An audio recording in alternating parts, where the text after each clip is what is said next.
So today I'm going to talk about Putin and how people still view him, many people in Europe and in the US still view him as some kind of a pro-Russian nationalist politician fighting for traditional values and fighting against the corrupted forces of the Western regimes in Ukraine, and thus trying to free the whole world, or whatever. Some people just say that he's trying to free Russia or keep Russia sovereign. Even Putin said as much, that he's trying to keep Russia sovereign, whatever that means. Because I am going to now dissect that a little bit, and I'm going to now talk about how Russia is not really a sovereign country, and how Putin is not really that much different from any kind of Western politician. They're more or less the same. And this Russia and the US is just another false dichotomy for us to quarrel about and argue about, and view Putin as some kind of a savior. So again, it's meant to pacify you. It's meant to pacify you. And even though I'm going to specifically criticize Putin and or Russia, maybe even the USSR, I have no script for this video, so I don't know where I'm gonna go with this. But I'm gonna show you clips of Putin actually saying the things that he said. I just want to start with a bit of a prelude, and that is that by saying these things, I do not support NATO. If anyone wants me to paint me as some kind of a staunch NATO supporter and US supporter and whatever, whichever one of those, like the rainbow flag waving, pride parade going NATO lover, I'm not. I don't know, it might be obvious from the videos that I've made up until now that I don't really like the Western politicians, European politicians. I don't really like European Union. Not that I dislike it, I hate it. You could say that it's hatred. It's pure hatred, because European Union is what is actually killing Europe. Deliberately, might I add. Deliberately. And I love Europe. I love my people. I love European heritage. I love Eastern Europe, I love Western Europe, I love Central Europe, I like the America, because they also come from European heritage. They also have that, and they come from Europe. So I see Americans as our brothers. I don't know if I've been clear about this in the past, but I'm clear about it now. I see Americans with European heritage as our brothers. So extended family, you can add. So things like European Union, I would naturally hate establishments like that. And the current US government and NATO, if anything, what I really think about NATO, if anything, would be first and foremost used against Europeans should they try to, do something about the situation, about the predicament they're in right now. So I see NATO as an occupation army of occupation on European soil, and NATO, at the very least in its current form, should not exist. So that's my view on NATO. I don't view America, the US, as some kind of a,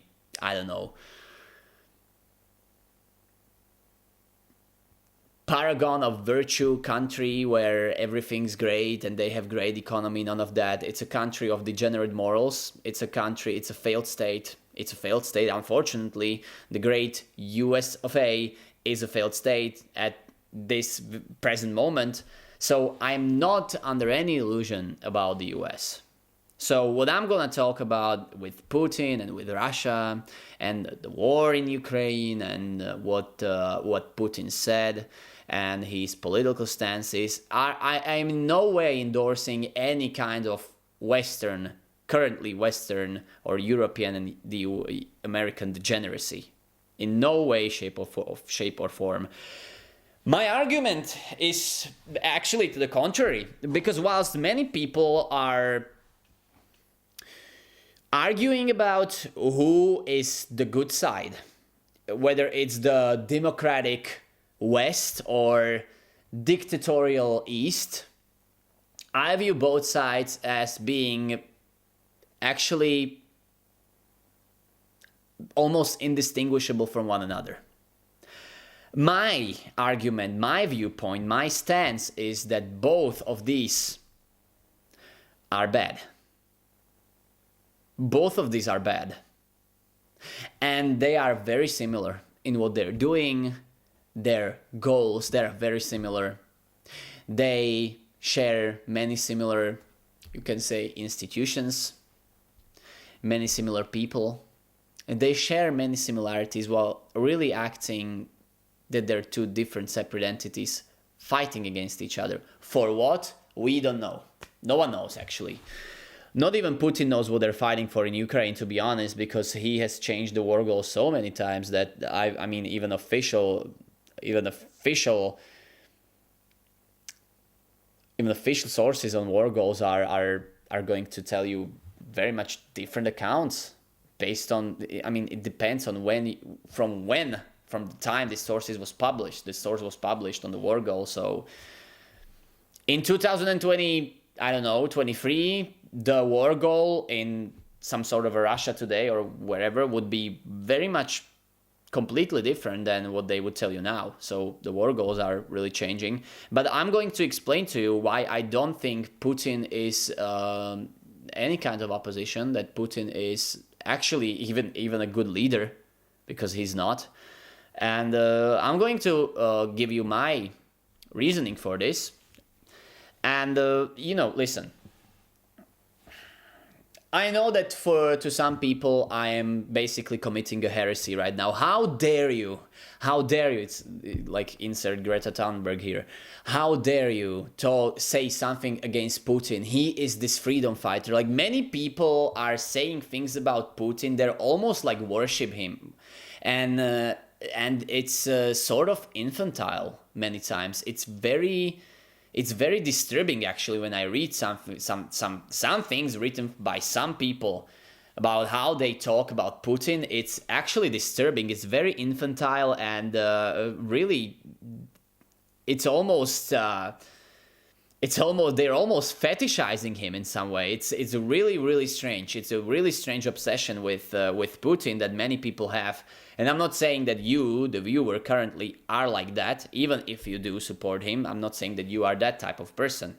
I'm just saying that it's very prevalent. It's very prevalent from what I've seen of this praise for Putin that has no bounds, that has no ends, just endless praise. Whatever he does, whatever he says, praise, praise, praise. So, listen, I thought about how I'm gonna make this video a long time. I actually already made one video about this, and I scrapped it because I didn't like how I sounded in that video. I didn't like how I explained those things. I was trying to be too structured, and then I made more research into this. And after I made more research into this, I found out that there's actually too much for me to talk about. There's actually so many things. There's so many things that I was sort of paralyzed by the amount of information. Like, what am I gonna put in here?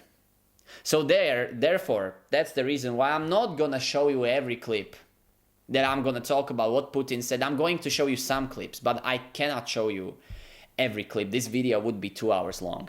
And I already fear it's gonna be above 40 minutes, and I'm trying to make my videos shorter. So, more digestible, sort of. But let me start with the first thing, why I don't think Putin is even an opposition whatsoever, and even if he was, not a really competent one, and that's war goals in Ukraine. So, in short, there were sort of three major developments in war in Ukraine. And the first one, at the start, the war goal was that they were protecting ethnic Russians that had their rights trampled, that were discriminated against, that were sometimes even killed. I've also read from some Russian sources that claim that there was a straight out genocide committed on Russian people in Ukraine. That's a bit of a strong word. I've never been able to find anything about that, but I mean, evidence, evidence, but there were even sources that claimed that there was a genocide going on. But the main thing was that Putin was trying to protect the rights of ethnic Russians in Ukraine who were repressed. Okay, this would be a noble war goal for any leader. I mean, I would support a leader who would go to and invade a foreign country because, I don't know, hundreds of thousands of even millions of his own people were discriminated against there and were actively not only repressed but even killed. I would have no problem with that. I think that's, if diplomacy fails, you do what you gotta do. You have to protect your own people. That's your duty as a state. So I wouldn't have a problem with this. The problem with this became that after 3 years, there are hundreds of thousands of Russian soldiers dead, and some say that even above 1 million. I don't know about that. I heard that there is 12 or more thousand confirmed losses in Russian material, like armored vehicles, tanks, and the like. Even if that was half of that number, those are still considerable losses. And now the question would have to be asked, is that feasible? Is that rational? What's the return here? Are we trying to protect 20, 30, 40, 50,000 people that were actively somehow repressed? I know that Ukrainians denied them from using their Russian language and stuff. I know that. Does that justify and straight up invasion where hundreds of thousands of your own soldiers are gonna die? I don't really think it does. But the problem is that there are much more soldiers dead now, or many more soldiers dead now from the invasion than there were ever people repressed under the Ukrainian regime. So I would have to ask, what is the goal? What was the point? Because if that was the war goal, that you're trying to protect your own people, well, now you got even more of your own people killed in the process, so you can definitely claim a win on that front. So that was the first war goal. Then I think it was in 2023, mid-2023. I don't remember exactly. But it changed from protecting our own ethnic Russians, because I think everyone realized that's bullshit, to prevent from NATO from expanding. Another thing, you invade a different country, you fail there sort of miserably if your stated war goal was to protect your own people, not economically decimate the opposition. I'm just saying that if your intention was protect your own people, you failed on that front. Then you say that, oh, I actually want to prevent NATO expansion because NATO promised us that they won't expand eastwards. This was promised to us 3,000 years ago, sort of thing. And okay, is there a written document? No, there isn't. There isn't a single written document. So you are trying to effectively frame the West as doing something which they have never signed off on. So there's no really...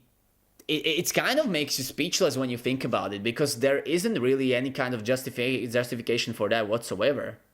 NATO pledged they won't expand eastwards. Is there a treaty somewhere? Where did they pledge it?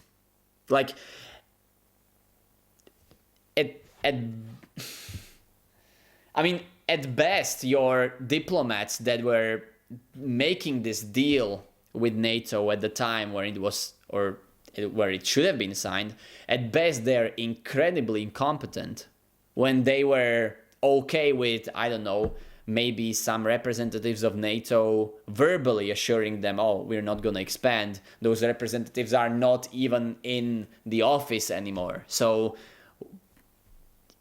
if you want to have this argument, you need to come up with something that's signed, a decree, a deal sort of thing.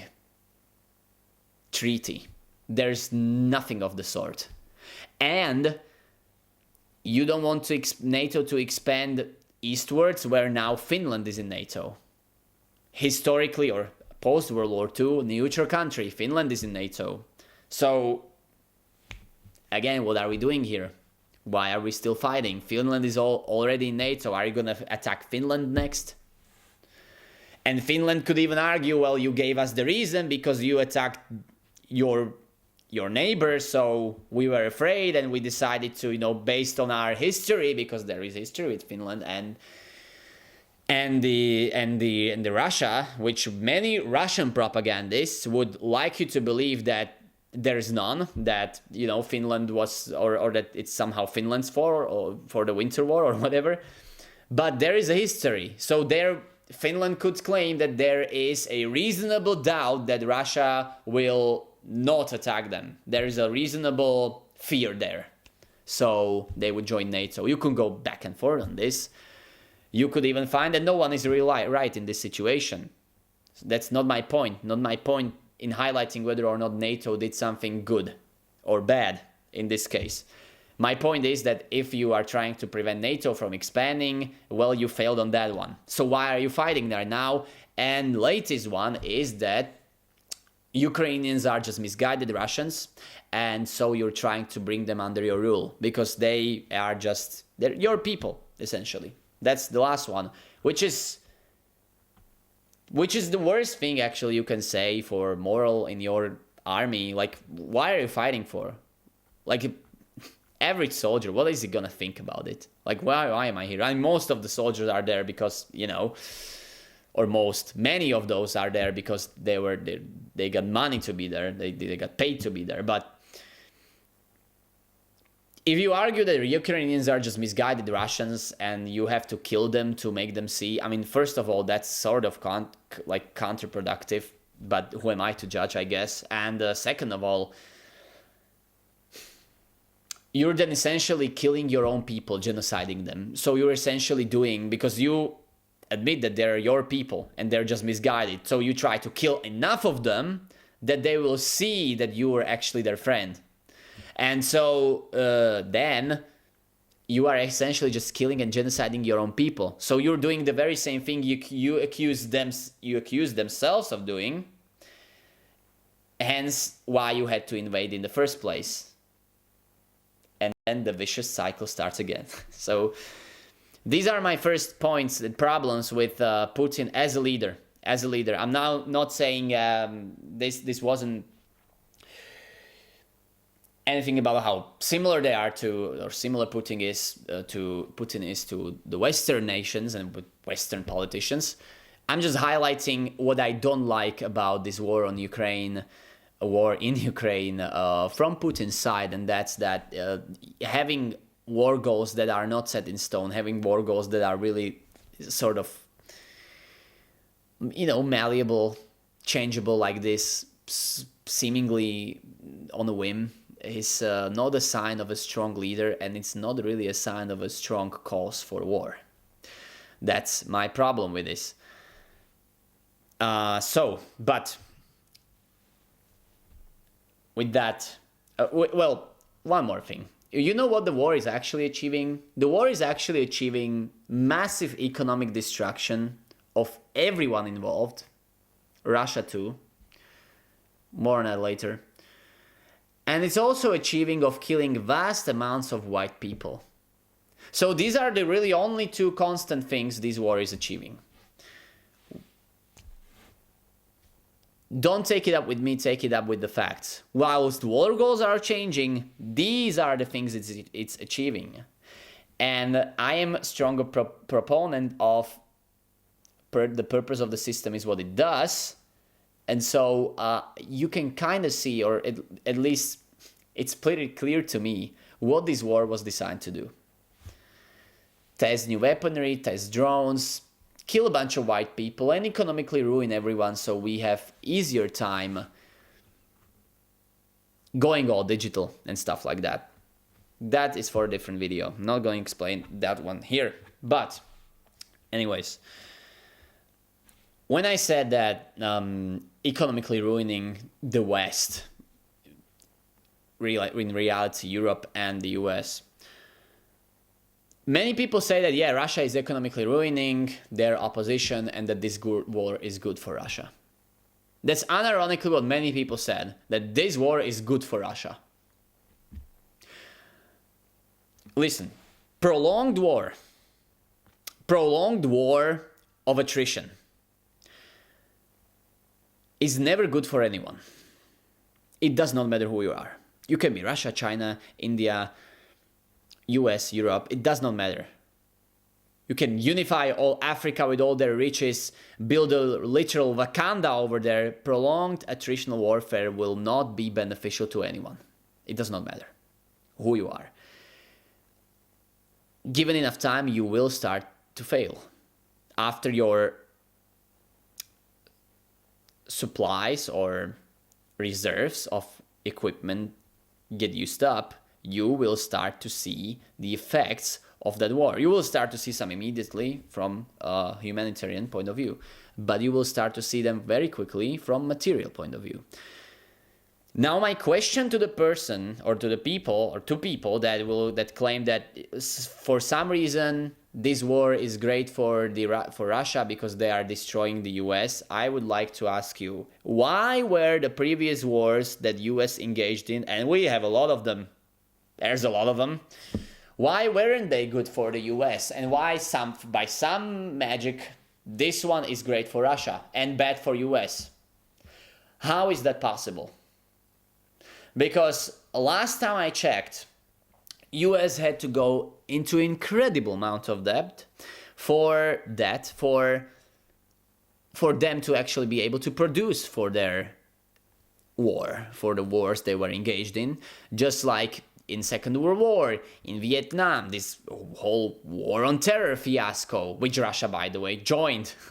Russia joined that also. So, US had to go into massive amounts of debt to actually be able to produce for that.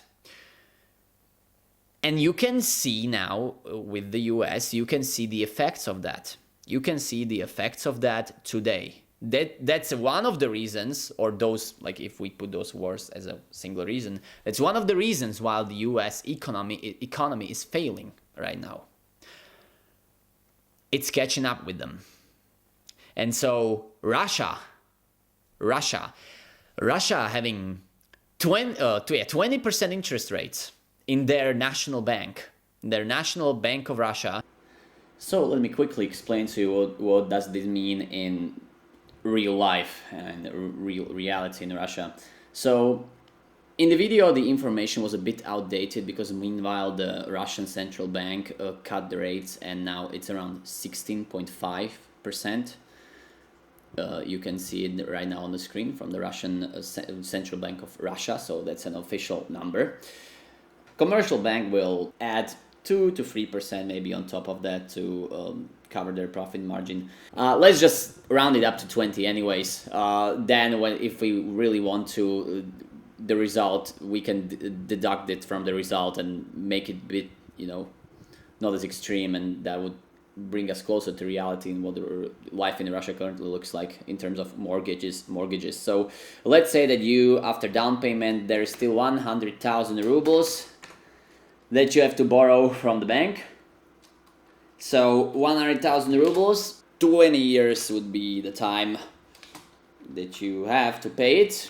Amount that you have to pay each month would be around 1,900 rubles.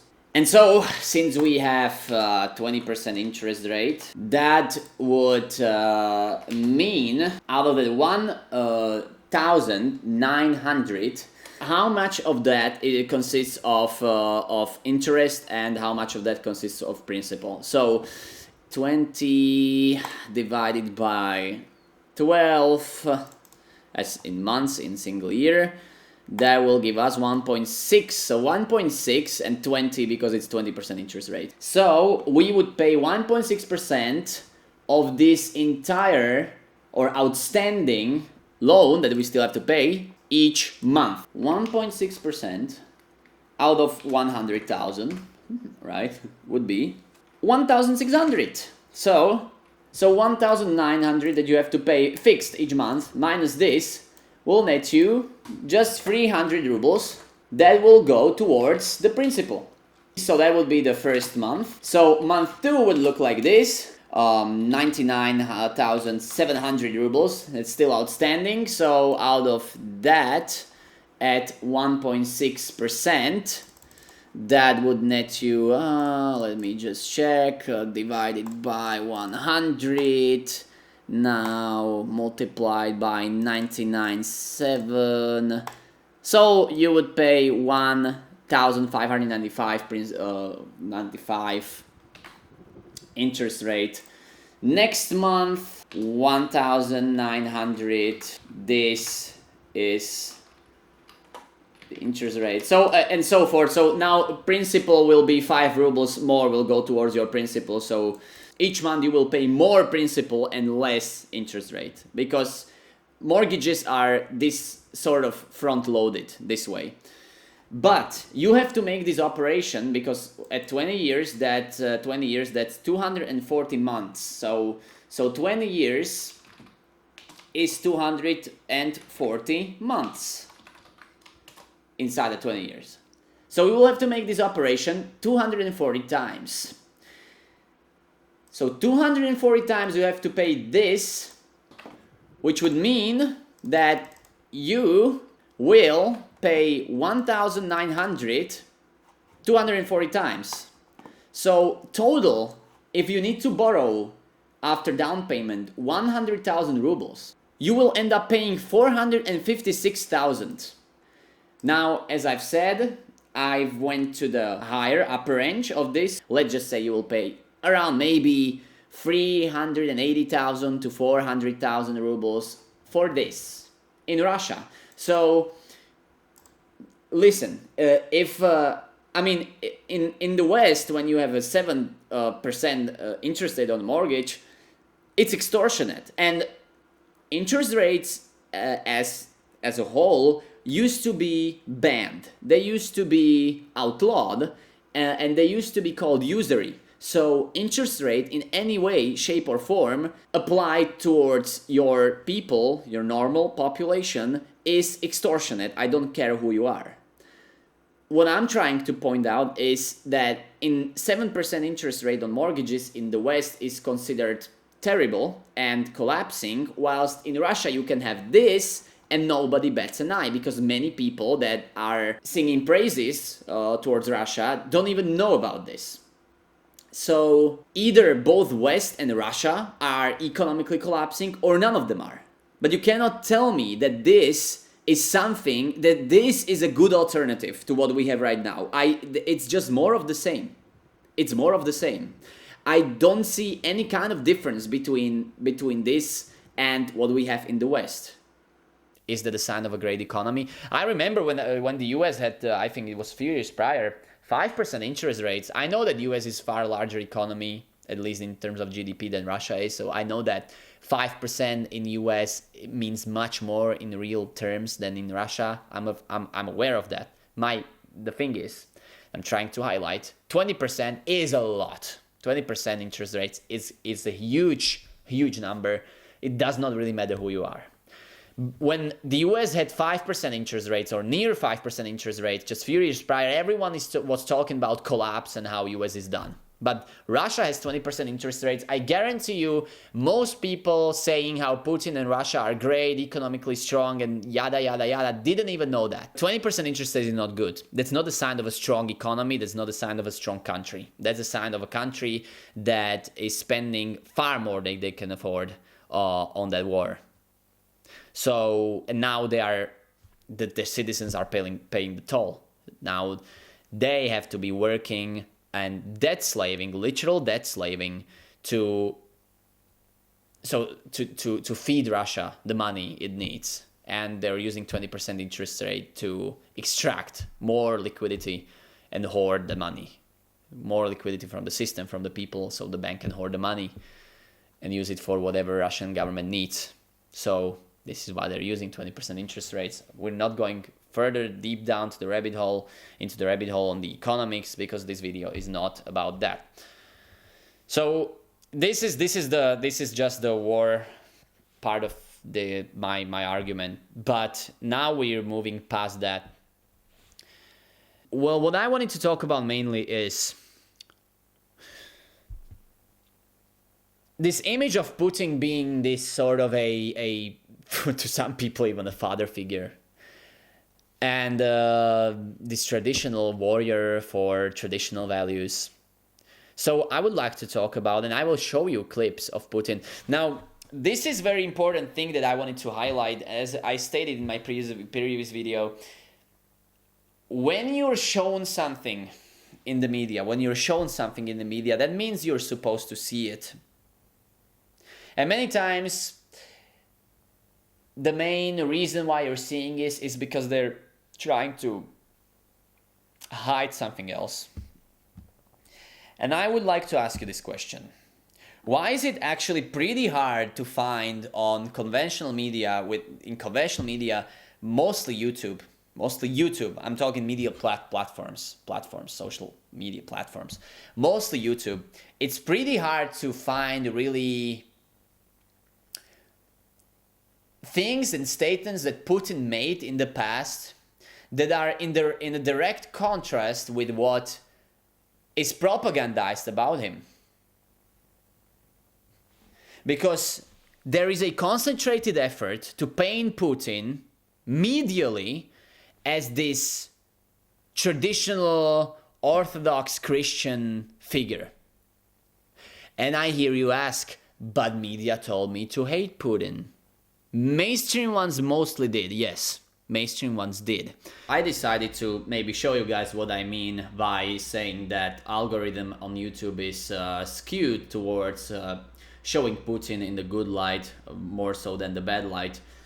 What I mean by that is I started a whole new incognito window, so the search results won't be affected by my previous searches and search history and whatnot, and my algorithm in any way whatsoever.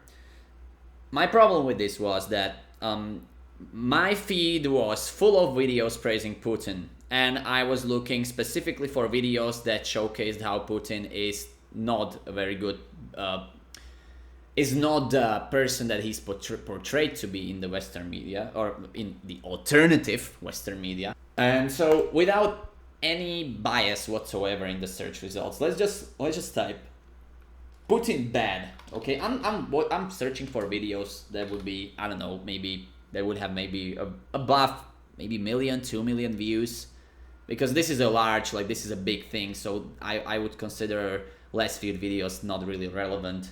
I don't necessarily care about the time frame, but it should not be like super ancient, I would say. Let's just try Putin bad. And so yeah, this is just some a song that does not really matter. So Putin bad, I mean, that's I want to see videos of Putin being bad, an idiot, or whatever. Putin most brutal moments, did not see that. I mean, I saw some other videos of him. Many of these I saw, but let's just try to see something that's explicitly pushed as Putin being bad by the YouTube algorithm, because I mentioned YouTube specifically. Russian state TV admits defeat as Putin loses all control. Yeah, I'm very doubtful about that. 618,000 views, so that's, I mean, 2 days ago, so I wouldn't say irrelevant, it was 2 days ago, so I would say, yeah, this could be pretty relevant. So there you go, propaganda that says that Putin is losing control and whatnot. World leaders versus Putin, and here we go. So this is immediately paints Western world leaders as bambling fools, which they are. I'm not for a second defending them. They are working all for the same masters. And I would guess that it shows Putin being this great gentleman. I don't know. It's just a short. I'm reluctant. Yeah. There you go. The well-known shot of Putin standing in here. So yeah, you see here direct comparison. 237 million views. So this is what's clearly pushed by algorithm. For example, Does Putin have a family? Reporter presses Tucker on Putin backfire. There was this other thing with Tucker Carlson doing this interview with Putin and him being all, beside himself from Russia and how great it was over there. So there was also a huge push by the alt media to paint Putin as some kind of a great guy, and Russia is this great country. Putin replies to Biden's rude comments about him. So, and yeah, I saw this. You can watch this easily. It's actually pretty, it again showcases how Putin is this great, witty guy in comparison to Biden, who barely can string a sentence together. Again, Putin, this great alternative, Biden, this bumbling fool, which he is, okay? But purging senior officials, 190K one day ago. So yeah, business basics. They're working overtime with their propaganda. But but you get the point. I typed Putin bad. Putin bad. What else should I type? Putin bad. Like, that's the most straightforward one. Like, show me bad Putin. Yeah, irrelevant. Like, show me videos of Putin being like an idiot or whatever, but he has speak directly. 21 million views three years ago, which is a rather strange interaction between Putin and his chief spy. His chief spy is looking terrified talking to Putin. So yeah, but that's not necessarily presented with any kind of narration that we should show you that Putin is this terrible guy, but the reaction speaks for itself pretty much. There's not a lot of videos that would necessarily strike me as Putin. If anything, I would say that the results are more favoring Putin than not. So, Mind of Vladimir Putin, why Putin is a 440k views 1 year ago. So this could be as much of a Western propaganda, if you will, as it can. But no one really watches it. This would be a 440k is nothing in this scale. Putin is an economic bind. Putin warns Russia. So you see, Putin bad. Maybe someone could argue, that you didn't use the what? No, Putin is bad. Let's try this. Putin is bad. Putin replies to Biden, nah, more of the same. Putin or Trump, who gets more respect? Nah, more of the same. Yeah, Putin's, he stood up for the workers and stuff, right? So, I'm not your friend, I'm the president of Russia. Yeah, nothing really, more of the same. Let's try. Putin is an idiot. Because so far we haven't really seen there wasn't any BBC, CNN, there was nothing. The algorithm pushed nothing. An idiot or bastard Putin rips Canada House Speaker who invited, here we go. So again, Putin and Zelensky just throwing the Nazi accusations on each other. It's hilarious. Vladimir Putin, the gross idiot, the biggest idiot in the world in German. But 244 views, so it's not really relevant for this. Putin is an idiot, so not really relevant.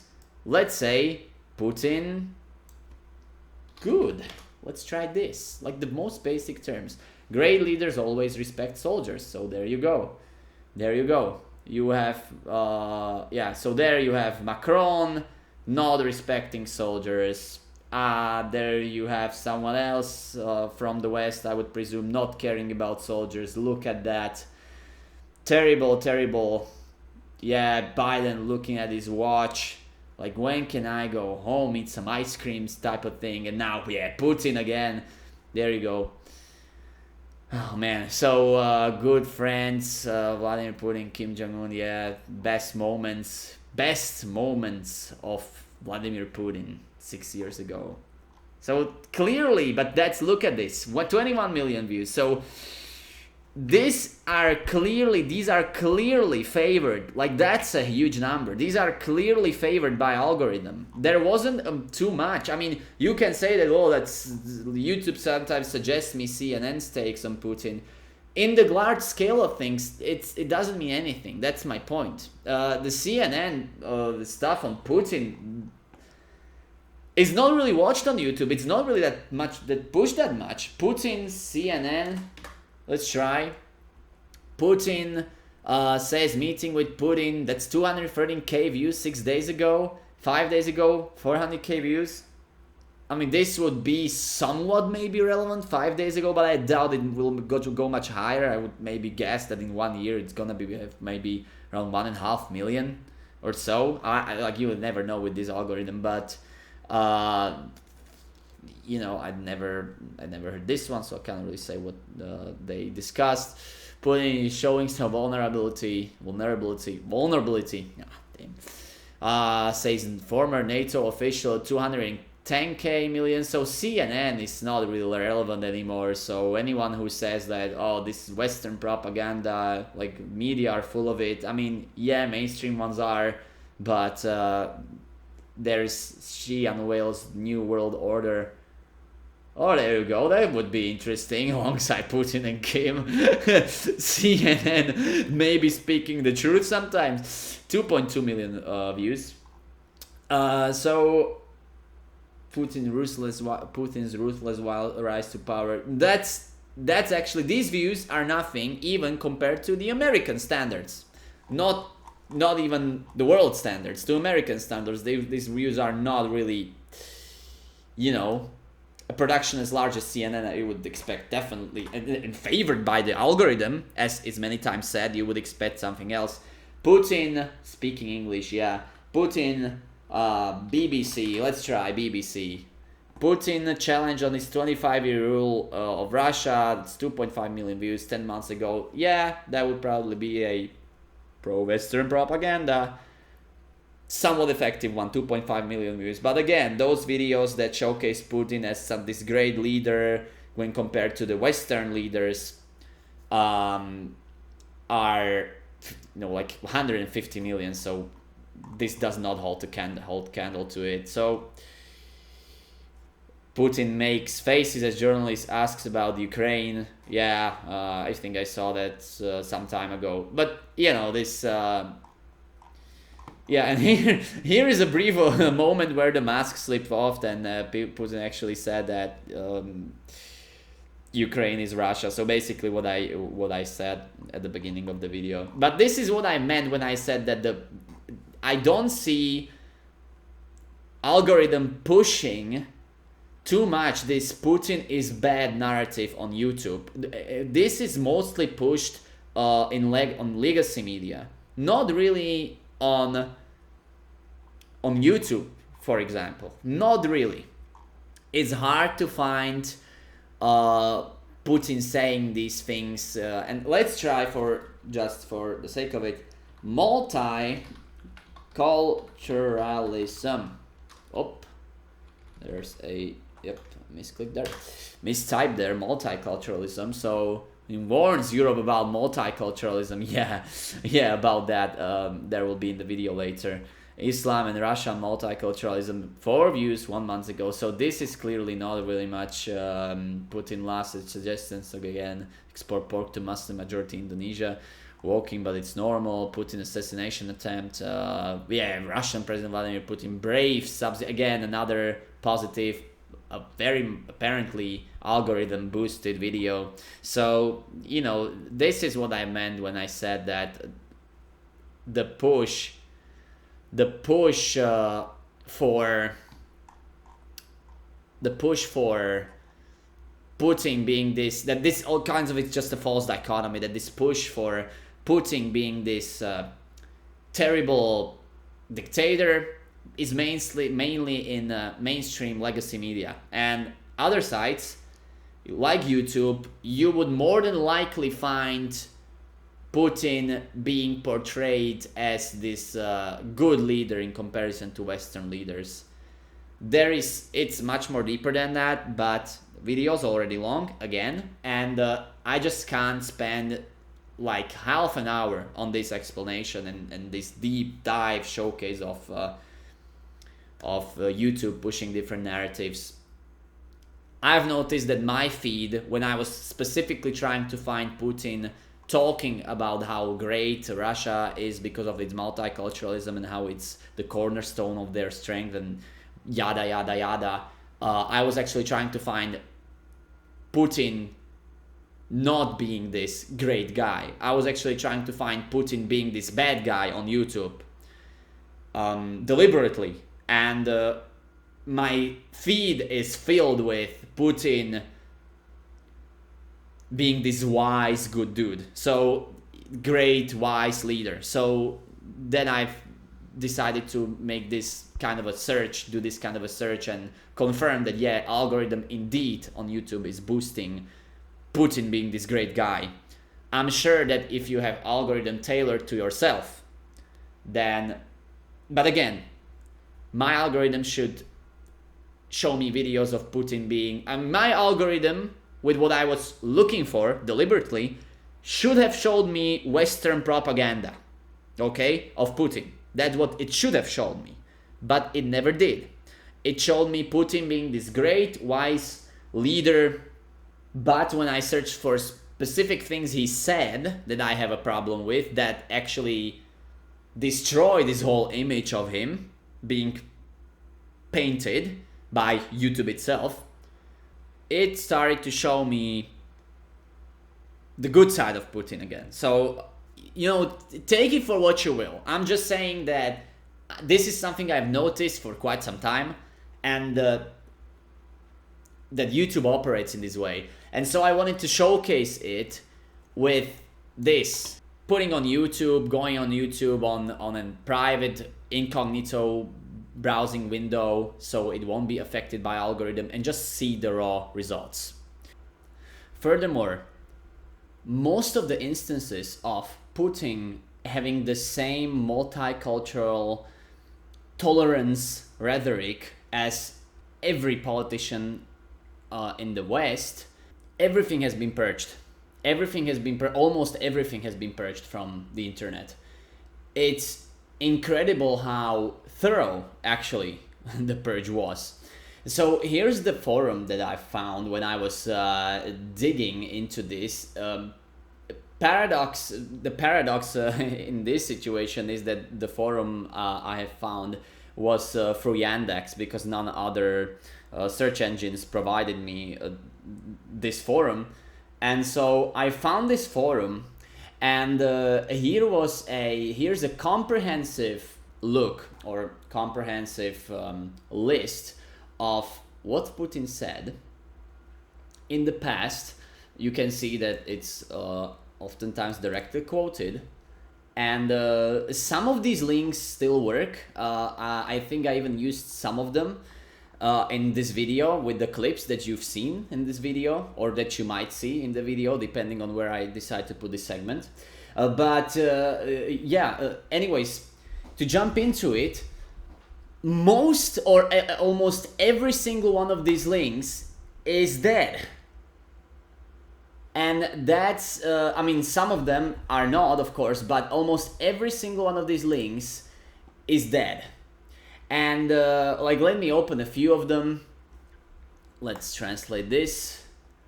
Yeah, requested page not found. This post is from December 2004. March 2014. And most of these are dead. So, again, not found. There's no pure Russians, Rand. What is pure water? What is pure blood? Blah, blah, blah, blah, blah. Source, let's try. That's archive, Kremlin, English speech. Takes a while to load. We might, meanwhile, try the second source from this. So the source 2, I believe that was. So now source 1. And and we'll see. Yep, not found is the source number 2, and this one is still loading. So let's try Russia eternally multicultural. YouTube, will we find it on YouTube? No video has been removed for violating YouTube terms of service. Very nice what's it called, excuse. Putin for internet scholars who wants a barrier to extremism propaganda on the internet. It's necessary to take into account new challenges to create a reliable barrier for information, blah, blah, blah, blah, blah. Source, That's TASS that actually could be. No, it's not found even on TASS. So even on from Russian news agency, state news agency, these things were purged. Harmony in multicultural society. I mean, you can see all these direct quotes, and it leads to actually credible sites like TASS, like archive.kremlin.ru. So it's not like these are just made up quotes, and some of them work, as I've said, but most of them don't. They just visit to Russia Today television channel. So here you go. There might be something in here to this, but most of these are dead. And it's ethnic enclaves from especially in major cities in Russia is both isolating, blah blah blah blah blah. We're not gonna read all that. Translate YouTube documents, translate. Oh, page not found. Source 2. Will we find source 2?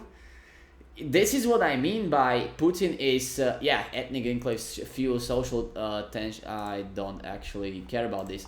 But here you go. So there are some links that still work, but most of them have been purged from the internet. Now, you might say, well, these are old ones. You can see here the dates when it was published. So, it might be that those are just older links. So that's what I thought, that it might not have been purged deliberately. It's just, deliberately. It was purged deliberately one way or another, because we know that the history from the internet is being purged. And that it's happening regardless of the topic we're talking about. But it might not have been because we're trying to suppress any kind of information that Putin has the same interests as the West does. So I decided to ask Grok, because there's a lot of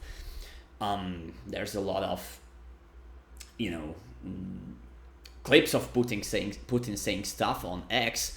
So I decided to ask Grok to search X a little bit, and or Twitter.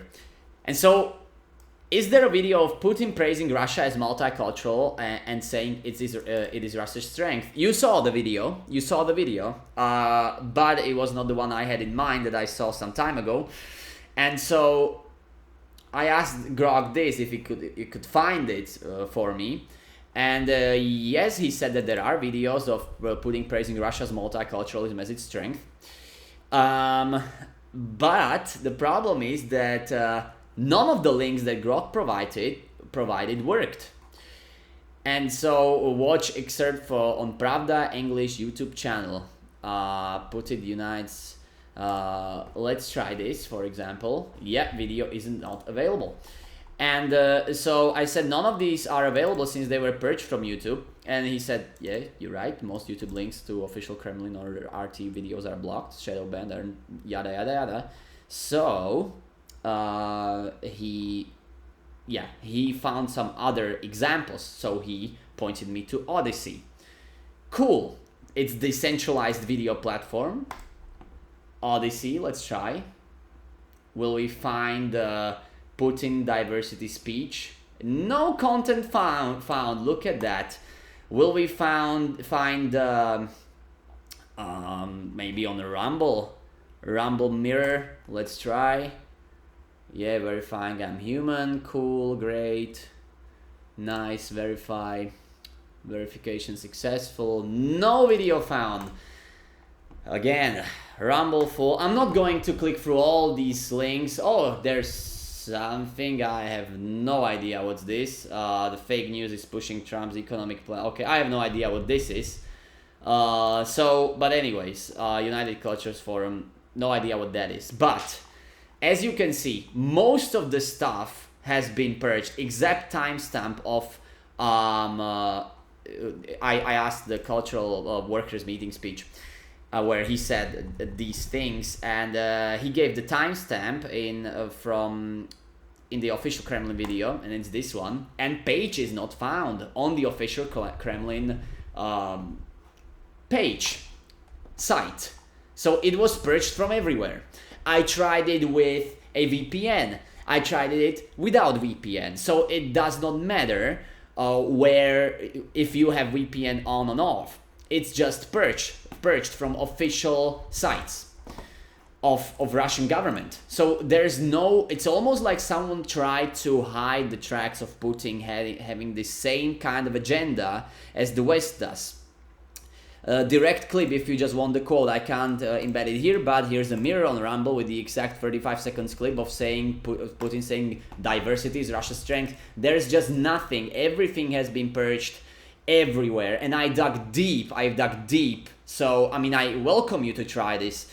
Man, all of these things have been purged. It almost looks like someone doesn't want us to know that Putin has the same multicultural rhetoric as the West does. And here's the smoking gun you're looking for, Grok said. Exact code, blah, blah, blah, how to get the video. And so he said that IPFS, permanent decentralized. This did not work. I tried it, it does not work. The torrent also doesn't work. Then he said, send me the Putin diversity clip. I mean, just to showcase, we can let's try this. Viewer tried it before. Pasted, view content, and it's just gonna load attempt 11 out of 11. It's gonna exhaust all the attempts, and they said that it cannot be loaded. So that's what's gonna happen. That's what's gonna happen.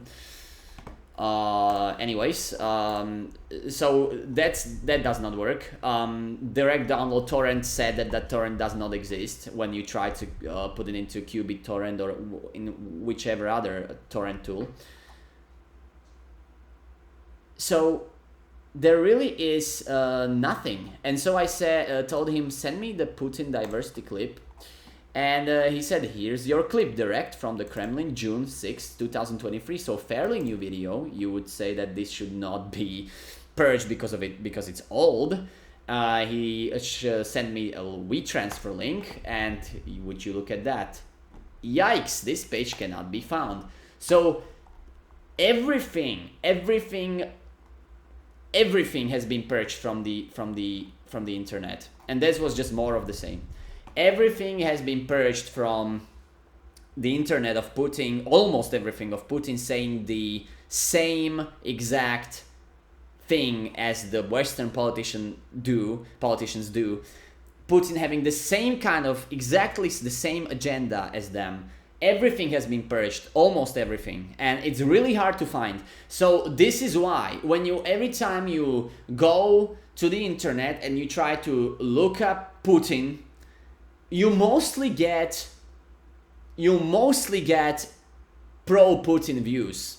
So this is my base case, that Putin is actually, or this pro-Putin view is favored by the alt media, and this is the false dichotomy that's being created to paint Putin as some kind of a good alternative, when in fact he's just more of the same. And so it just makes sense, right? Mainstream media are telling you to hate Putin, and you go to YouTube and you look up some of what Putin said, and he sounds reasonable. He sounds very wise. He sounds honest. And then you see, oh, that's why the media hate Putin, and they tell me to hate Putin too, because when I do my own research on YouTube feeds me Putin being this wise sort of father figure who is just traditional and respects everyone and stuff like that. And so it paints a pretty clear picture, right?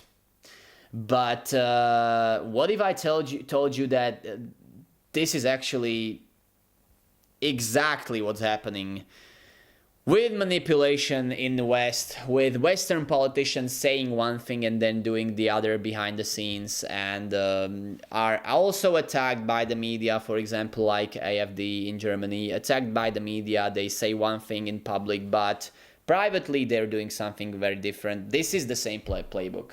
This is the same playbook everywhere. It was that way even with Trump for some time. It is that way with basically every opposition leader in European and American politics.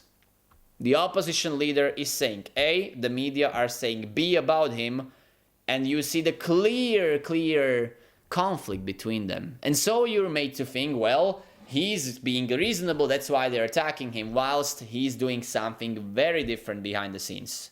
Very different.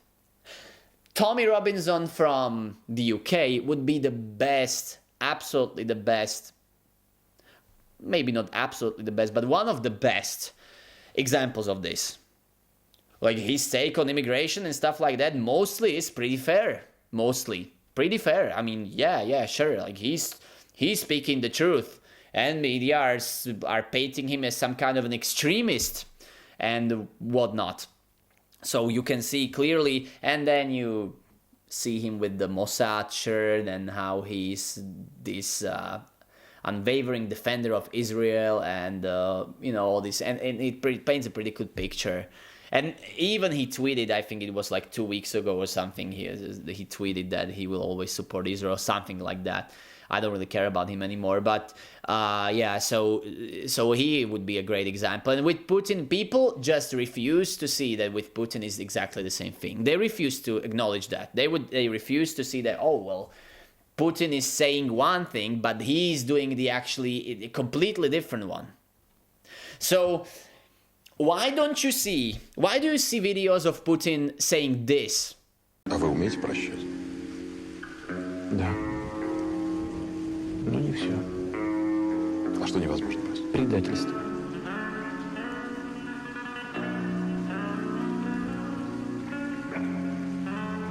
But you don't see him on YouTube saying things like this. Национализм это первая стадия к нацизму. Это первый шаг национализм.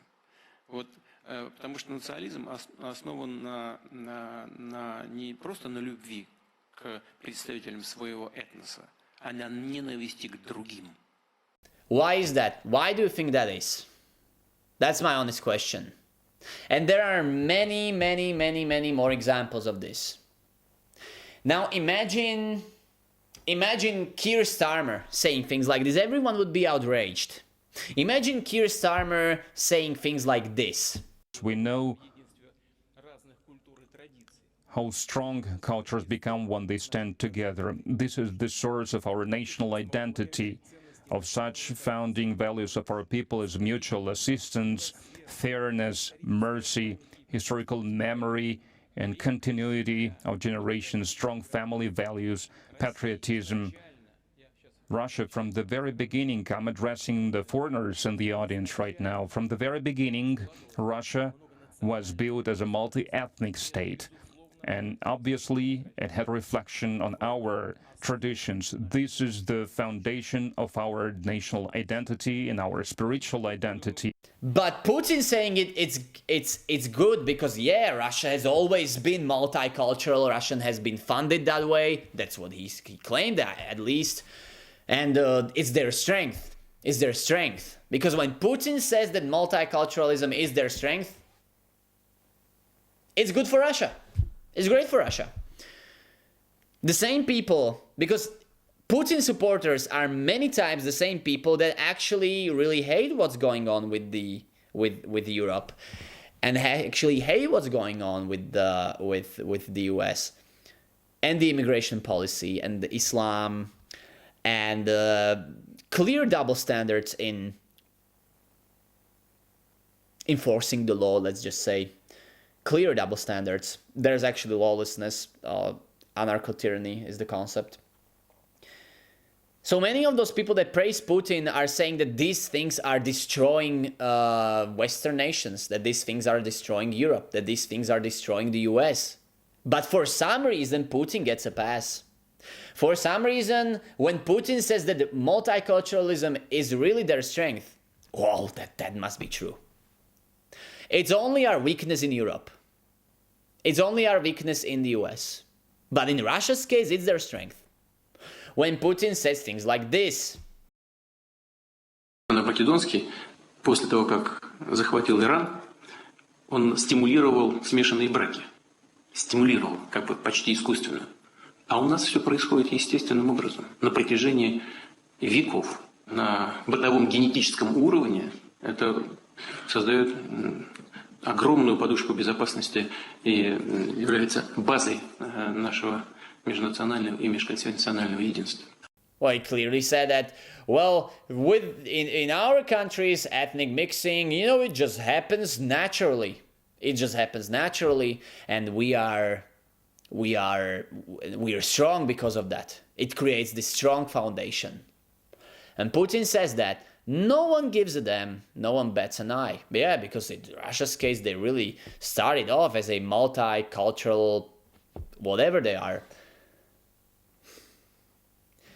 This is my problem with Putin. Putin is not this nationalist. He even said explicitly that nationalism and chauvinism need to be curbed, and that's their official domestic policy, because it's dangerous. And saying things like Russia for Russians or Russia only for Russians is dangerous.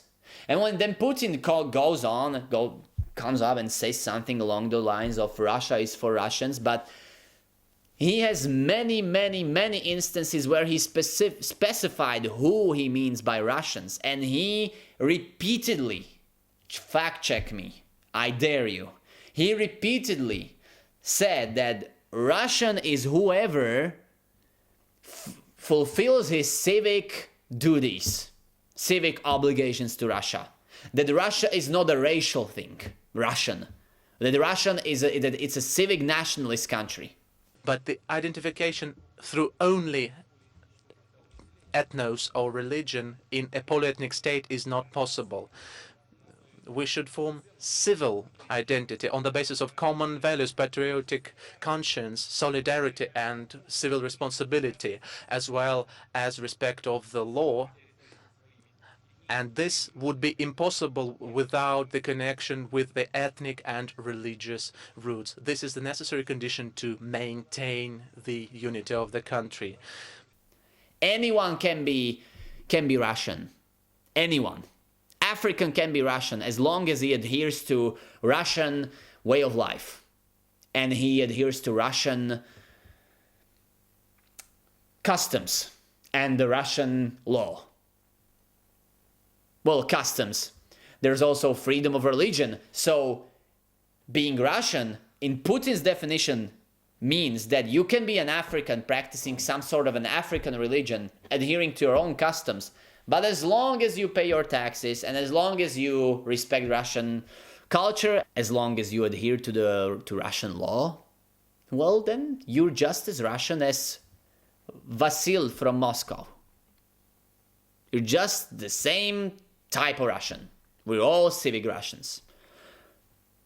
Then you have propaganda in their state TV presenting things like this.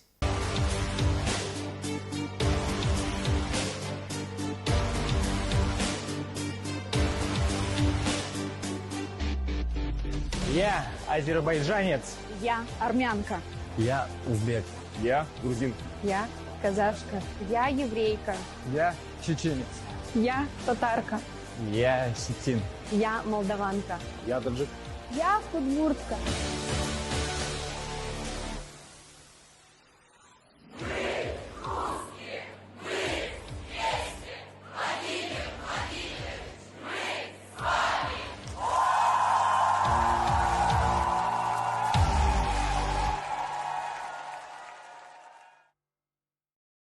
Again, I mean, imagine Keir Starmer would say these things. Imagine you would see, not imagine, you don't even have to imagine. These things are actively happening in Great Britain, for example, and also other places, and people are rightfully so outraged about it. Because Britain is British culture and British people of British heritage. Rightfully so. And Putin's done more than any president. Well, he basically is the only president in modern Russia history, basically. But Putin has gone out of his way to condemn and repress and jail nationalist opposition to him or even nationalist groups. So, you have Putin with all these statements. I bet you've never seen these. I bet you've never seen these. And there's just so much more. There's just so much more. But this Putin saying that everyone is Russian, because Russia has almost 100 ethnic groups inside of its realm. So inside of the country, there's more than 100 ethnic groups. And Putin even compared Russia. He said that Russia is akin to the US with how it's a melting pot. But in Russia's case, it's their strength. So you have Biden, you have even Trump, you have all these, you have Obama, you have Kamala Harris, you have all these like Macron and Starmer, and it does not matter who all are repeating the same bullshit. Oh, multi-ethnic diversity is our strength. And we all know it's bullshit and we call it out. You all call it out. Everyone calls it out. Everyone says that it's bullshit and you're traitors. And you're trying to actively destroy us. Which you would be quite right. Putin says the same thing, exactly the same thing. He just says it a bit differently. Sometimes, all of a sudden he gets a pass. He's a traditional Christian nationalist. No, he's a civic nationalist, and civic nationalism is exactly the psyop. Is exactly the psyop that led Europe and the US to be the way they are right now. And one of the greatest efforts that awaits us is to reverse the civic nationalism completely and absolutely. There's no such thing as civic nationalism. So, and that's civic nationalism. That everyone is just as Spanish, everyone is just as Italian, everyone is just as Czech, everyone is just as American, everyone is just as Swedish, British, Croatian, Serbian, Slovakian, Hungarian as you are, because they have the passport and they pay their taxes. And the other things are not necessary because we have freedom of religion. So he can practice something completely different than what is normally practiced in Europe and in the US. But as soon as he has the papers, he's one of you. He's S whatever, insert X as you. And this is Putin's nationalism. And he has stated this multiple times. He has repeated it multiple times. This was one of the easier things to find. So look it up. Look it up. Don't trust me. Verify. So this is one of the this is just basically the beginning, but not really of this video. I'm just trying to condense this. But this is just the very beginning when I started to really dig deep down into this, where I saw, man, like there's a lot of things about Russia which I cannot even say, because if I stated exactly how things are in Russia and who controls Russia, I would like there are even laws in this country where they prevent me from doing that. So with Russia, it's far worse than you can imagine. By the way, have you seen the photos of Ramadan in Moscow, and also with Chechnya and the southern regions? Russia has, or at least had 5 years ago, definitely difficult to say how it is now, but at least half a decade ago, had the largest Muslim population of all European countries. Since I started talking about Chechnya, I don't know if you knew about this, but there was this trial in Russia where it involved a certain 19-year-old Nikita Zhuravel, and he was sentenced to, he burned the Quran. I think it was in Volgograd. He burned the Quran. What did happen? What followed next? Putin sent him to Chechnya to face trial. Not in Volgograd, in Chechnya. He was sent to the Muslim majority region to face trial for his crime of burning Quran.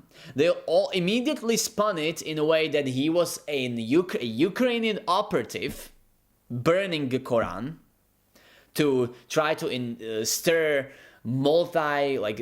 intra-religious extremism in Russia. And he was sent to Chechnya to face trial. He was sentenced for 3.5 years. Later, and this happened just last year, at the end of last year, he was sentenced for an additional 14 years in prison because the Russian government claimed that he sent some photos of a train full of supplies for war and war machines and weapons, and he sent a photo of that train to Ukraine.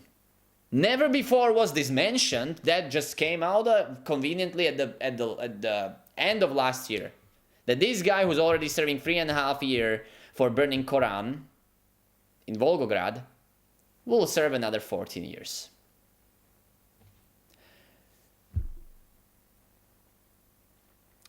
Adam Kadyrov, who is the son of Ramzan Kadyrov,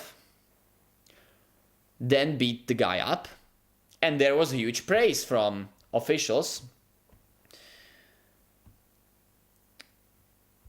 There's this guy I think he was a speaker. And he even praised young Kadyrov for doing this. And he actually specifically mentioned Putin because Putin was the one who sent young Nikita Zhuravel to Chechnya. And this is actively what's going on in Russia. If you burn a Quran, you are sent to Chechnya.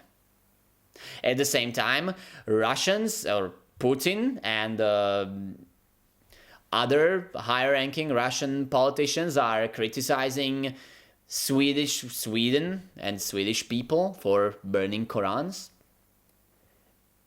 They never mention anything about Muslim crime. They never mention anything about that.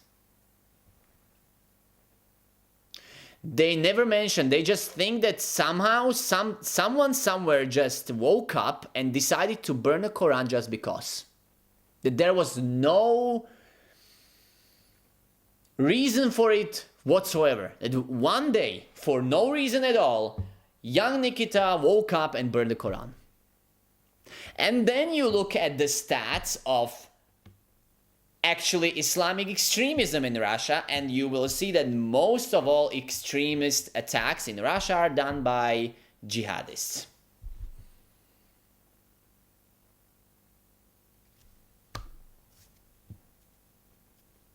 You know, that's kind of funny, but he never criticizes them.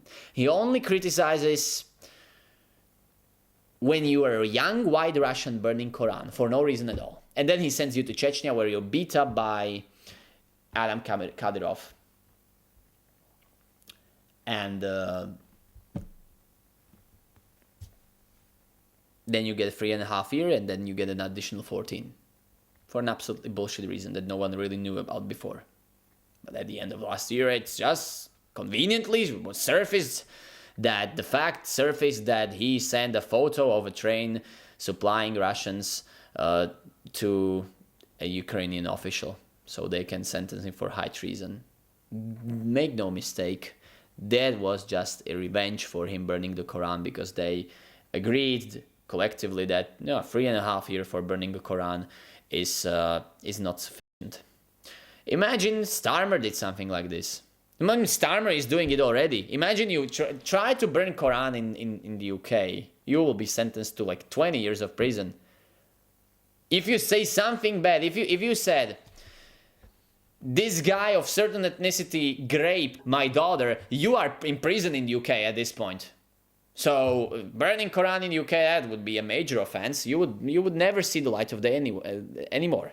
This is not a single isolated incident like that. It's just the most famous one, but there are many incidents where ethnic Russians and Muslims are not really seeing an eye to eye together. Let's just say that. but Putin still claims that Russia is multi-ethnic nation and that it's their strength. There are many more examples, actually, and there are many more examples. And this is just, after 2020, 2021, it became quite clear that media are not legitimate anymore. Mainstream media, no one listens to them. If anything, people are actually doing the opposite of what they're saying. So don't be mistaken. If you're just the contrarian for the sake of being contrarian, if you're just doing the opposite of what media tell you, mainstream media tell you, then you are just as easily manipulated. Do you think that the people that spend billions and historically spent billions, even maybe trillions of dollars, accumulated, of course, into research human behavior, never really figured out that we can use contrarian people to also do our bidding, to also make them think something we want? We just said the opposite. Like, do you think that this is not used? Do you think that just because you're a contrarian to everything, you cannot be made a fool? You cannot have someone else's ideas installed into your brain? You cannot be pushed in the right direction or in the direction that someone wants you to push just because you're contrarian? Do you really think that's not exploitable? That's easily exploitable. So media saying that Putin is bad, that he's the greatest dictator or whatever, they have an agenda while they're saying it. And it's not because they actually want to paint Putin that way, although some people really do believe what the media tells them about Putin from this perspective. But it's not really to paint Putin that way, necessarily. It's also to take contrarians, so contrarians would see what the media are talking about, what the narrative, popular narrative to spin is, and they will go to alternative media, alternative sites like YouTube. YouTube is not really an alternative like site, but it's not. It is an alternative in the sense that it's not really. You cannot like play it on TV through cable or something. Cable TV. Like you go on YouTube and you do your own research on YouTube. So you go on YouTube and then you see all these videos of Putin being this sensible and rational and wise leader, and then congrats, you're manipulated. So I again implore you to imagine something like this would happen in the UK.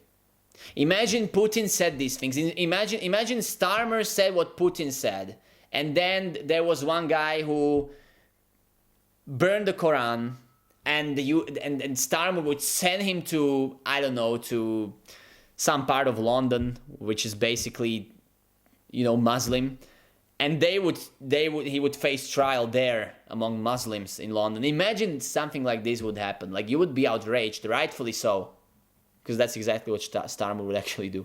But you would be outraged, rightfully so. When Putin does it, he deserved it because he was a Ukrainian agent stirring ethnic and religious tensions. There's also a justification. There's always a justification for what Putin does. Always some kind of a thing, but he didn't mean it that way. Well, there are 4 stages of this, and I'm going from my own experience, because in 2020, I still thought Putin was this great guy. I still thought he was an answer. I also used to be naive like that, but there are 4 stages to this. First is he never said it. Second one, well, he said something similar, but you are not getting it / you are misinterpreting it. Third is, well, he said it, but he didn't mean it that way. And fourth is, well, yes, he said it, but it's actually good. Those are the 4 stages of denial with what Putin's saying. And there's the 5th one. And the 5th one is, well, he's actually the same as any other Western politician. That's after you exhaust all these 4 options, the 5th one is inevitably what follows. So, this multiculturalism, this immigration thing with Putin,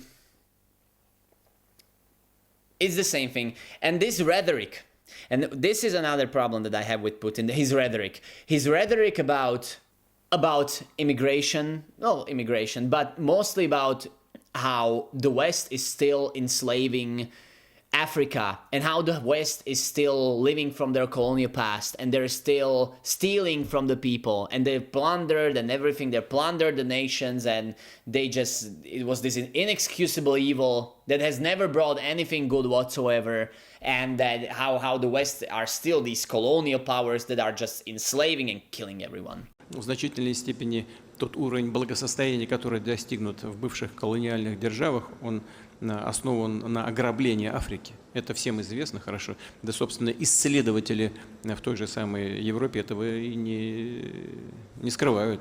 Так и есть. Они говорят, на горе и страданиях африканских народов построено в значительной степени, не говорю целиком и полностью, нет, но в значительной степени благополучие колониальных держав. Это очевидный факт. Ограбление, работорговля. I'm still waiting for him to talk about how trans-Saharan slave trade predated the transatlantic one by more than 1,000 years, and it never actually ceased. With the fall of Libya and Gaddafi, there was a resurgence, and there were also, I wouldn't say they were too much isolated, but many incidents beside that of this slave trade still continuing. So I'm still waiting for him to talk about that one. But that was done by Africans and Muslims, and thus doesn't fit the narrative of blaming everything on YT. What about the Empire of Mali and how they conquered and plundered their fellow people of Africa, their fellow neighbors, long before any European ever set foot there? Because there is this notion in the media that the Europeans started that trade. The reality is, when Europeans came there, they already found that there was a huge network for these things already well established and operating with a long tradition. Done primarily by Arabs and Muslims. Of course, with the blessing of African leaders, because they themselves, like the emperors of Mali, were not only complicit but actively participated in it. So when Europeans came, they already found this flourishing network. Yet everything, and what you never hear Putin talk about his friends, his Muslims that were participating in this kind of trade many centuries before Europeans ever discovered that. So at best, he's completely ignorant, so not much of a leadership material if you ask me, but in reality, he is just a subversive KGB agent. Putin's rhetoric about Western colonialism is basically the very same. Like, if you close your eyes, you wouldn't know if a progressive liberal is talking to or if Putin is having his speech. You would never know. Look at this example. That's why there's international law to create a level playing field for everyone. The US is a very democratic state, there's no doubt about that, and it originally developed as a democratic state. When the first settlers set their foot on the continent, life forced them to forge a relationship and maintain a dialogue with each other to survive. That's why America was initially conceived as a fundamental democracy. With that in mind, we should not forget that America's development began with a large-scale ethnic cleansing, unprecedented in human history. I wouldn't like to delve so deeply into it, but you're forcing me to do it. When Europeans arrived in America, that was the first thing they did. And you have to be honest about it. There are not so many stories like that in human history. Take the destruction of Carthage by the Roman Empire. The legend has it that Romans ploughed over and sowed the city with salt so that nothing will ever grow there.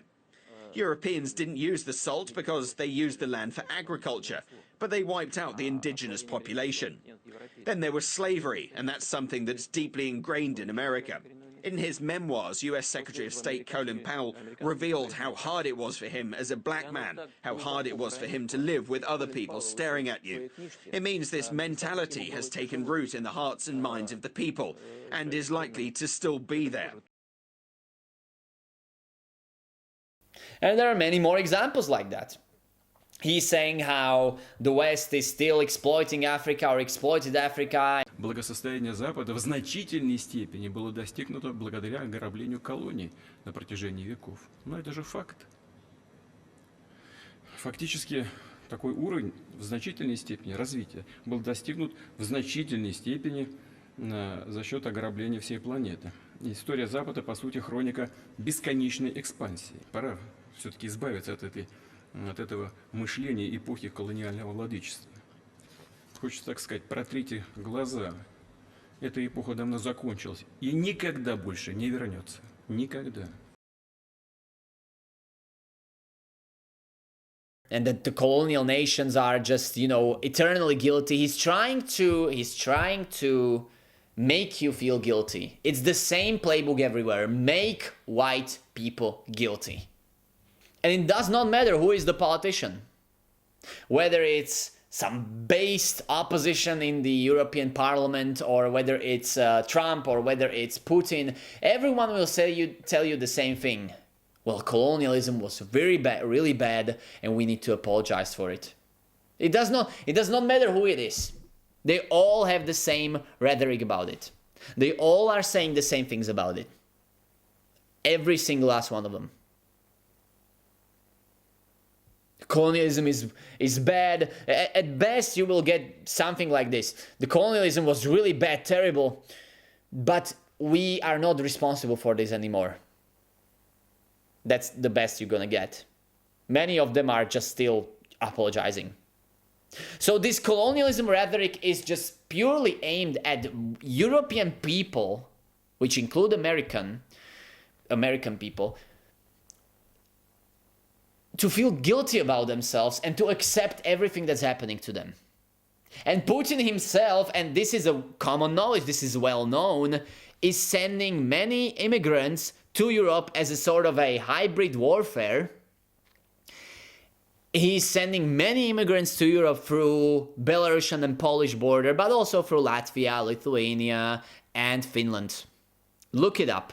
He is sending many immigrants from third world countries to these countries. They're trying to infiltrate through the border and get in here. So he's actively participating on this invasion and replacement. He's actively participating, and you want me to say that he's an alternative? What kind of alternative is that? An alternative that will, kill me whilst not waving a rainbow flag, but he will kill me whilst waving a hammer and sickle or whatever? Like, what kind of an alternative is that? That's no alternative. How is it different from European Union, who is bringing in immigrants? And there are even, and you might say, well, he's trying. You might try to, again, be an apologist and say that, well, but he is doing it because of the war. Which is, by the way, it's a terrible reason to give. But if you say that, well, there are reports of him even doing that from before the war. Like 2015, 16, 17, and stuff like that. Russia doing this. And 19, trying to ship immigrants into Europe, or into I think it was Denmark or Norway. I forgot which one. But also trying to ship the immigrants to Denmark and Norway. So there are also reports that are older than the war. Do you really want to have this guy as your go-to guy, as your savior? Do you want to have this guy as this great traditionalist, who he himself said that nationalism is dangerous, and he's trying to actively ship immigrants into your country? Into Poland, of all of them, which is one of the last countries not heavily affected by immigration. This is our guy, right? This is the guy that's fighting the global Homo empire. How is he different? How is he different from Western leaders? He's not. How is he different? How is he different from Keir Starmer? He's not. There are some marginal differences, of course, but he's not. It's the same. It's the same agenda. The same way how the system operates. It's the same way. It's the same. You refuse to see it because you're afraid, because realizing that Russia is not on our side and that we are on our own is a scary thought. So you rather destroy everything you've known, destroy any kind of fact, any kind of new information that you get about Putin and Russia, just to save this image of Putin being your savior. That's mostly what's going on. And so he still guilt trips the Americans about the thing that I showed you in the video, about how, well, you massacred and was one of the genocide on unprecedented scale. Just painting it as black and white. Easy. There's no nuance there, no Indian infighting and tribal fighting and diseases and stuff like that. No, it was just the Americans, genociding. No nuance. Just trying to paint you as the murderers who should be ashamed of yourself or of yourselves. Also, European former colonial powers, as if colonialism never brought anything good. It was always bad. There was bad and good to it. As everywhere. Africa, for example, many parts of Africa still lives from railroads that were built by the British. Still.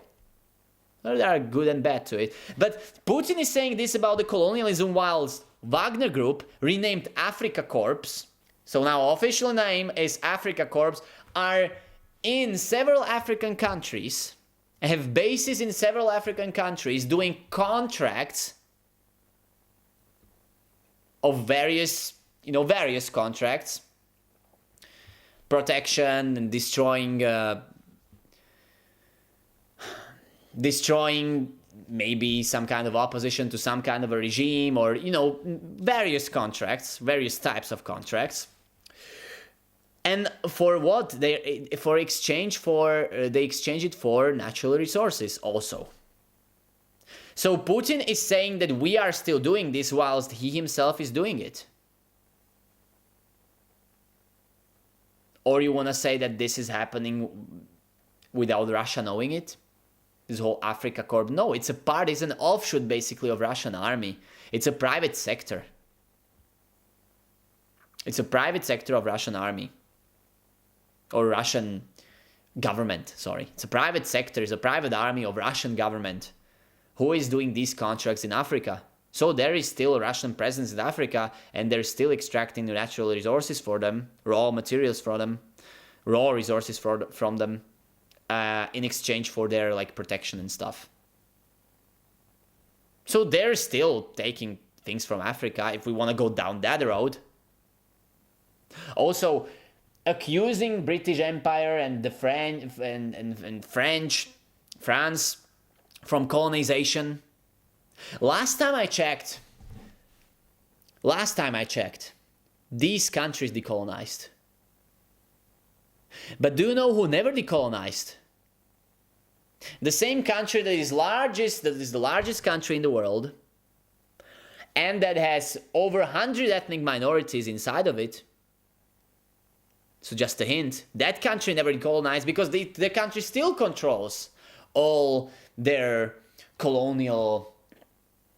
former colonial or colonies. Still, they're a part of Russian Federation.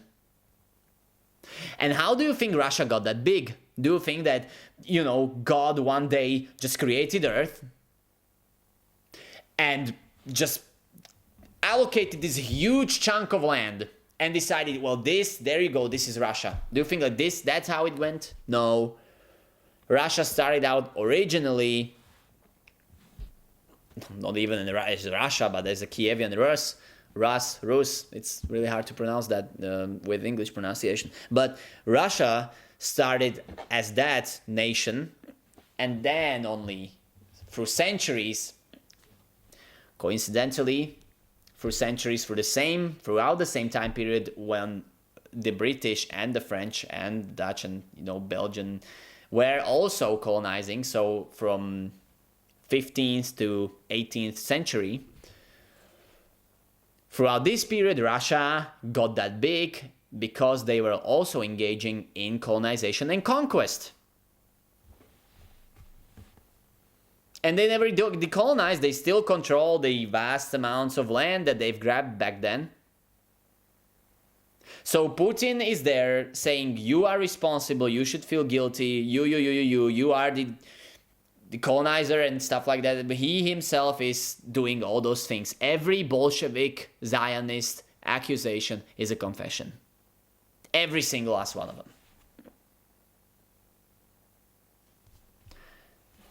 So this is just what normally happens. You know, this is this. Putin is just so double-sided. And you never see him saying things like I've shown you in this video. You'll never see him on YouTube saying that. And if it won't be translated, and if it will be translated, it will be like, 2,000 views, like the algorithm will suppress it heavily. So there is an active suppression of translation of Putin's speeches going on. So you are made to think a certain way about Putin. That reminds me of a certain painter from last century whose speeches were also by design not translated or just shown parts of it, but that was for a completely different reason, because people might support him, and what do you know, with AI and automatic translations, now he's rising in popularity. I wonder why. And you have Putin and Putin's speeches that are not really translated because it's not in the interest of those people that are trying to manipulate you. It's not really in their interest. It's not really playing into their hand. You knowing what Putin actually is like, thinking. You thinking that Putin is not this nationalist, is not this traditionalist. You could argue he's not even Christian. Why could you argue he's not even Christian? I would go as far that he's a fake Christian. I wouldn't say that he's a real Orthodox Christian. Why do you think so? Well, thank you for asking. Why do I think so? Well, Putin has praised the Soviet Union many times. Many times. How strong Russia was. The superpower Russia. Soviet Union. One of the largest empires in the history of the world, by the way. I never heard him denounce once what Soviet Union was. That it was also just an empire. And it also exploited its satellite countries, like Romania, for example. Romania was exploited to near absolute impoverishment by the USSR. If you want to learn something about Romania, go on and look what communism did to Romania. He never denounced it once. Putin never denounced that once. But he will denounce something that happened 300 years ago, 400 years ago, and will make it a point to actually make you feel guilty for it. Just like the liberal. Like Putin's rhetoric about these things is just like the liberal. Like purple-haired real liberal, you wouldn't see. Putin is speaking a bit more eloquently. I'll give him that. That's the only difference between them. So he never denounced the USSR. I wonder why. One of the largest empires of the history of the world. And he praised it on multiple occasions as just such a good Christian. Well, does he know that formation of the Soviet Russia consisted of mass slaughtering of Christians? We're talking tens of millions. By people of certain ethnicity, which I cannot name, because they represented, some say the majority of the whole government, and some just say majority of the most important positions. But they played a major role, that is something we can all agree on forming the government and on pursuing those policies which were anti-Christian. The apologists say, well, that they killed everyone.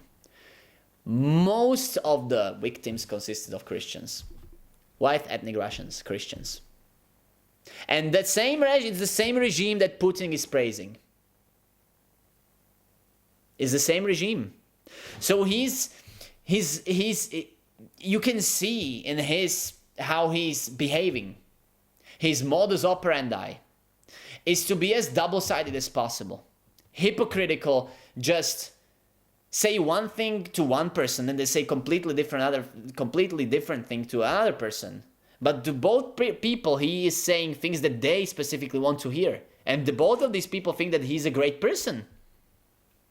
But if they heard what they said to the other person, they would be horrified.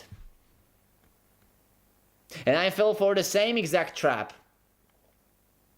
I fell for the same exact trap 5 years ago. Then I looked into it and found out, well, actually, no, this is not how I would like leader to be. This is not something that I would consider good. This is not something I would like to consider an alternative. This is more of the same. Multi-ethnic hellhole where you have no rights, basically. But people are saying, well, I walked through the streets of Moscow, probably not during Ramadan, but I walked through the streets of Moscow and there were only Russians. Yeah, sure. Why not? Yeah, it was Moscow. There probably were only Russians or majority of Russians. And yeah, compared to London, it looks much better. Of course. But the same driving principles, the same driving agendas that are responsible for how London looks right now are present in Russia. And Putin is actively promoting those. So my question is, will Moscow look like that? Because Moscow already, during Ramadan, looks like London. Just not so dirty. But looks like London. So Moscow already starting to have these flashes of London-ness, if you will. How will Moscow look in 20 years? Because what Putin is promoting will lead to it. And I know people are not ready to hear this. They want to see Putin as this savior, as this great traditional guy, Christian savior. Also, he's a former ex-CIA agent. Oh, sorry. KGB agent. Where I meant to say CIA was, imagine Trump was a former CIA agent. You wouldn't believe anything he's saying. You don't believe that anymore. But you wouldn't believe a word that comes out of his mouth, because it's pretty clear that is it even possible to be such thing as an ex-CIA agent? But you wouldn't really trust Trump doing anything like he's an ex-CIA agent. There's this whole fiasco or accusations of everyone, Fuentes and Candace Owens and what's his name? Tucker Carlson accusing each other of being CIA assets. So we do not trust a intelligence agency assets, right? I mean, I want to get this straight. We don't trust them, right? Because I don't trust them. When someone's from CIA, I don't trust them. Do you know who I also don't trust? An ex-KGB agent. That's someone I also don't trust. But with Putin, again, people saying it as a praise. Well, he's an ex-KGB agent, so he knows what's going on. Do you really think there's such a thing, an ex-KGB agent? Man. There's just so much. There's just so much more. This video will already be around 40 to 50 minutes long, probably. There's just so much more I want to talk about. But I don't want this to be an hour and a half long video. There's just so many more clips. But I can't be honestly bothered to translate all of them, so I'm not going to bother with that. You do your own research. Also, many people already see in the US that there are billionaires of certain ethnicity there who are controlling vast amounts of companies, media, you name it, in the US. Understandably, that is a problem. Understandably, you see a pattern where such a billionaire will buy something and then ban criticism of the people he comes from, of his people, or the people he belongs to. The same thing is in Russia, that around 25% or even more billionaires are of certain ethnicity. Putin has his own rabbi. And I will leave you with this clip here. To the White House as a personal guest. The difference between Poland and Russia is a vibrant, dynamic Jewish community. I was in Moscow on Simchas Torah night. There were 1,000 people there. There were 13 oligarchs in the room. Their net worth was $30-some-odd billion. Now, what shul in America has people worth $30 billion in the shul for dancing? At 3:30, at 4, so we were dancing till 11 o'clock, and then we had a break, and then we had the dancing again. At 3 o'clock in the morning, we went on the street, and at 3:30, 4 o'clock in the morning, I'm walking home with Rabbi Lazar. You'd think he'd be impressed that he had these oligarchs worth $30 billion. He said to me, I had success tonight. I said, what was your success? He says, 3 guys decided to get a bris, and 4 guys decided to put on tefillin. But we're talking here a different kind of world. You know, there was a row of Mercedes in front of the shul, each guy with a driver and bodyguards, and these guys are dancing inside like everybody else. They run the economy of Russia. The difference is we're the Jewish establishment in Russia. There's no Jewish Federation. We are the Jewish Federation. There's no ADL. We are the ADL. There's no AJC. We are the AJC. Judaism in Russia is run 98% by Chabad. It's a different ballgame. It is the most amazing Jewish community that I've ever been to in my life. It is so well organized. There's schools in this town with 1,000 students, with 50,000 Jews. It's an amazing place. I mean, now there's challenges, and everything in the city is run by Jews. The shopping centers are owned by Jews. Both airlines are owned by a Jew. The banks are owned by Jews. The gas stations are owned by Jews. The whole downtown, everything is owned by these oligarchs. In fact, the governor now, on behalf of Ukraine, is one of these oligarchs. One of the other elements for the success of Judaism in Russia, even though he's not so popular right now in the United States, has been the friendship to the Jewish world of the president of Russia, which is Vladimir Putin. And you have to ask yourselves, why is this so? I heard a great line from a professor of mathematics, Novosibirsk. He told me like this: Putin may not be good for Russia, but he's definitely good for the Jews of Russia. Why is he good for the Jews of Russia? Because when Putin was a young child, he lived in an apartment building in St. Petersburg. And he would come home every day from school, and his parents were out working, and in the same entrance, in the same apartment or the adjacent apartment, there lived a religious Hasidic family. And when he would come home, and there was nobody to take care of him, they would do his homework together with him. And he spent his youth growing up basically in the house of an Orthodox Jew. So he feels a tremendous sense of hakoras hatov, of recognition for good to the Jews, and what he got. All his childhood friends were Jews.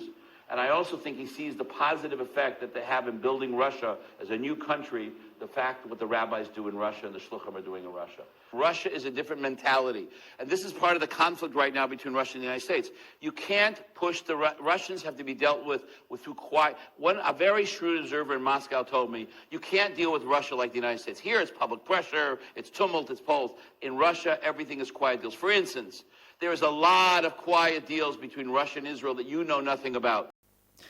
So this was just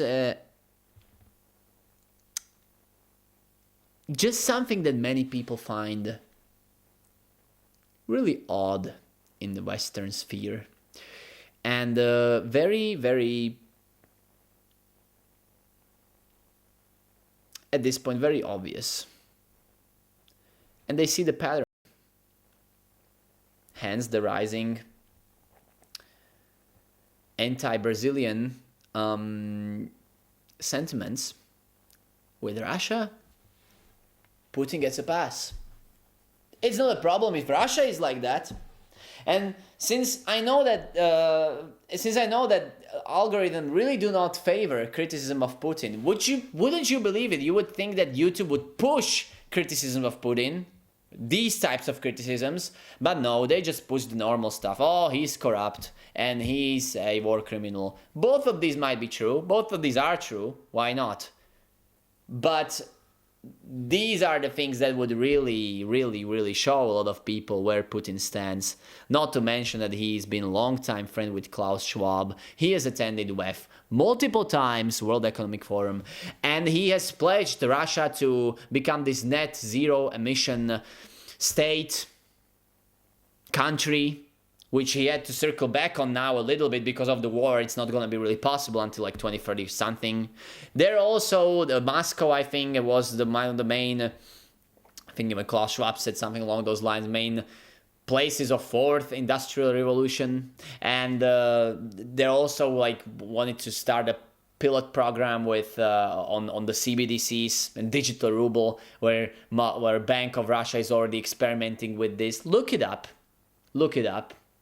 He's such an opposition, but every single major thing he's in agreement with the average Western politician. He's such a huge opposition. He's such a problem to the world global homo empire.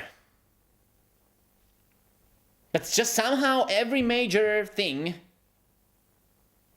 he agrees with. Every major agenda, he's on it with them. He's on it with them. The huge grandma killing cough. Putin was also... Do you think we forgot? Do you think I forgot that? Putin was also doing all the same stuff. 6 feet apart and have a mask. Bullshit. That's the opposition. So what is he trying to protect Russia from? What is he trying to protect Russia from? Can you specify that for me? Like, explain it to me like I'm four. What is he trying to protect Russia from? Rainbow flags. That's where it mostly comes down to. What it mostly comes down to. Rainbow flags. He does not want to have a rainbow flag on every inch of every square centimeter of Moscow, and he does not want children to transition. I mean, yeah, that's pretty common sense stance. So that's it. So this war is about trans people. So this war really, the difference between Russia, because that is the only difference I've been able to find. The only difference I've been able to find between Russia and the West is the stance on transgenderism and the LGBT stuff. That's the only valid difference I've been able to find between these two nations. So this video is long enough as it is. I suggest, I implore you, do not trust me. Okay, I'll put it this way. If I showed you or gave you an information you were unfamiliar with during this video, you should at least assume that there's more to what I'm saying. And that I might know something you don't know. You should just assume that, probably. I'm not saying you should trust me. I'm not saying that you should take everything I said here as a gospel. You should verify everything. Again, referencing to my video about 2 most common types of liars, you should verify everything. Verify what I'm saying. Verify what I've said here. Fact check me. Because before you're gonna argue with me about, well, but you know, it's not that way, fact check me. Verify it. I verified it, and I came to this conclusion. How? Well, as I stated in this video, as I've shown in this video, by what Putin he himself said. So, again, fact check me, verify it, but please, stop acting like Putin is this saving grace, like Putin is this fighter for traditional values. He's far from that. He's someone who brags about ethnicities mixing up in getting mixed in Russia. He's not our guy. So with that said, thank you very much for your attention. I will see you in the next one. I have some other videos prepared, of course, conceptually. But I would like to focus more on economics going forward. Not in every video, but highlight how things and systems in this world that we currently have, and even with the USSR, are far more similar than they are different. But that's for another video. Hope you enjoyed it if you watched it thus far, and I'll see you in the next one.